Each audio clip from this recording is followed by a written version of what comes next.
Le consulat chinois de Houston au Texas se vide comme réclamé par la Maison-Blanche. Il y a 2 jours, les États-Unis ont décidé de le fermer. Ils l'accusent d'être une plaque tournante de l'espionnage chinois et du vol de propriété intellectuelle. Les États-Unis ont aussi annoncé avoir arrêté 3 personnes accusées de falsification de visa et ils enquêtent sur une autre qui a cherché refuge au consulat chinois de San Francisco. Selon le ministère américain de la Justice, les 4 ont menti lors de leur demande de visa de chercheurs alors qu'ils étaient encore membres de l'armée nationale chinoise.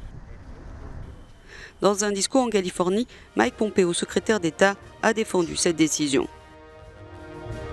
Aujourd'hui, la Chine, de plus en plus autoritaire chez elle, est plus agressive dans son hostilité à la liberté partout ailleurs.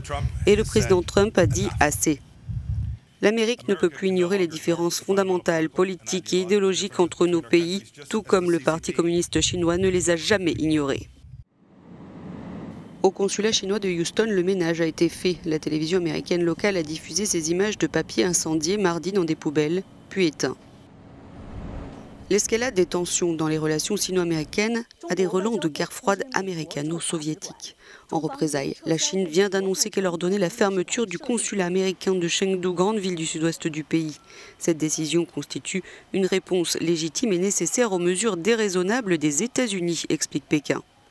La mission diplomatique américaine de Chengdu couvre tout le sud-ouest de la Chine, notamment la région autonome du Tibet.